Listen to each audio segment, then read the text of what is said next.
came his way, and to the fact that he and the bishop were on most friendly terms, had wished his son to take orders.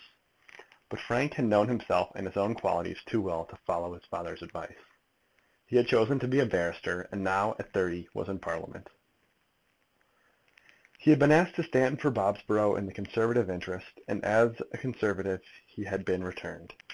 Those who invited him knew probably but little of his own political beliefs or feelings, did not probably know that he had any. His father was a fine old Tory of the ancient school, who thought things were going from bad to worse, but was able to live happily in spite of his anticipations. The Dean was one of those old world politicians.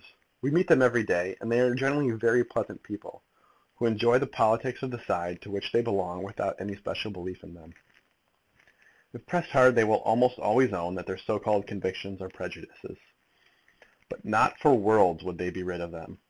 When two or three of them meet together, they are as Freemasons, who are bound by a pleasant bond which separates them from the outer world. They feel among themselves that everything that is being done is bad, even though that everything is done by their own party. It was bad to interfere with Charles, bad to endure Cromwell, bad to banish James, bad to put up with William. The House of Hanover was bad. All interference with prerogative was bad. The Reform Bill was very bad. Encroachment on the estates of the bishops was bad. Emancipation of Roman Catholics was the worst of all. Abolition of corn laws, church rates, and oaths and tests were all bad. The meddling with the universities has been grievous. The treatment of the Irish Church has been satanic. The overhauling of schools is most injurious to English education. Education bills and Irish land bills were all bad. Every step taken has been bad. And yet, to them, Old England is, of all the countries in the world, the best to live in, and is not at all the less comfortable because of the changes that have been made. These people are ready to grumble at every boon conferred on them, and yet to enjoy every boon. They know, too, their privileges, and after a fashion understand their position. It is picturesque, and it pleases them. To have been always in the right, and yet always on the losing side. Always being ruined, always under persecution from a wild spirit of republican demagogism, and yet never to lose anything, not even position or public esteem, is pleasant enough. A huge, living, daily increasing grievance that does no one palpable harm is the happiest possession that a man can have. There is a large body of such men in England, and personally they are the very salt of the nation. He who said that all Conservatives are stupid did not know them. Stupid Conservatives there may be, and there certainly are very stupid Radicals. The well-educated, widely read Conservative, who is well assured that all good things are gradually being brought to an end by the voice of the people, is generally the pleasantest man to be met. But he is a Buddhist, possessing a religious creed which is altogether dark and mysterious to the outer world. Those who watch the ways of the advanced Buddhist hardly know whether the man does believe himself in his hidden God, but men perceive that he is respectable, self-satisfied, and a man of note. It is, of course, from the society of such that Conservative candidates are to be sought.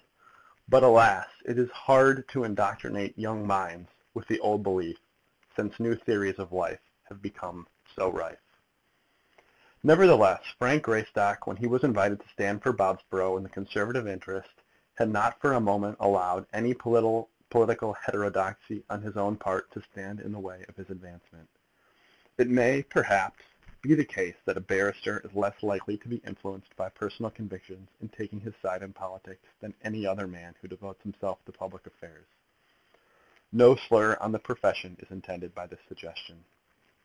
A busy, clever, useful man who has been at work all his life finds that his own progress towards success demands from him that he shall become a politician. The highest work of a lawyer can be reached only through a political struggle. As a large-minded man of the world, peculiarly conversant with the fact that every question has two sides, and that as much may often be said on one side as on the other, he has probably not become violent in his feelings as a political partisan. Thus he sees that there is an opening here or an opening there, and the offence in either case is not great to him. With Frank Greystock the matter was very easy. There certainly was no apostasy. He had now and again attacked his father's ultra-Toryism, and had rebuked his mother and sisters when they spoke of Gladstone as Apollyon, and called John Bright the abomination of desolation. But it was easy for him to fancy himself a Conservative, and as such he took a seat in the House without any feeling of discomfort. During the first 4 months of his first session he had not spoken, but he had made himself useful. He had sat on 1 or 2 committees, though as a barrister he might have excused himself, and had done his best to learn the forms of the House. But he had already begun to find that his time with which he devoted to Parliament was much wanted for his profession. Money was very necessary to him. Then a new idea was presented to him. John Eustace and Greystock were very intimate, as also had been Sir Florian and Greystock. "I tell you what I wish you'd do, Greystock," Eustace said to him one day as they were standing idle together in the lobby of the House, for John Eustace was also in Parliament. "Anything to oblige you, my friend. It's only a trifle," said Eustace. "Just to marry your cousin, my brother's widow. By Jove, I wish I had the chance." "I don't see why you shouldn't. She is sure to marry somebody, and at her age, so she ought. She's not 23 yet. We could trust you with the child and all the rest of it. As it is, she's giving us a deal of trouble." "But, my dear fellow, I know she's fond of you. You were dining there last Sunday. And so is Fawn. Lord Fawn is the man to marry Lizzie. You see, if he doesn't, he was uncommonly sweet on her the other night, and really interested her about the swab." "She'll never be Lady Fawn," said John Eustace, "and to tell the truth, I shouldn't care to have to deal with Lord Fawn. He would be infinitely troublesome, and I can hardly wash my hands of her affairs. She's worth nearly 5,000 a year as long as she lives, and I really don't think that she's much amiss." "Much amiss! I don't know whether she's not the prettiest woman I ever saw," said Greystock. "Yes, but I mean in conduct and all that. She is making herself queer, and Camperdown, our lawyer, means to jump upon her, but it's only because she doesn't know that she ought to be at, and what she ought not. You could tell her." "It wouldn't suit me at all to have to quarrel with Camperdown," said the barrister, laughing. "You and he would settle everything in 5 minutes, and it would save me a world of trouble," said Eustace. "Fawn is your man, take my word for it," said Greystock, as he walked back into the House. Dramatists, when they write plays, have a delightful privilege of prefixing a list to their personages, and the dramatists of old used to tell us who was in love with whom, and what were the blood relationships of all the persons. In such a narrative as this, any proceeding of that kind would be unusual, and therefore the poor narrator has been driven to expend his first 4 chapters in the mere task of introducing his characters. He regrets the length of these introductions, and will now begin at once the action of his story. End of chapter 4.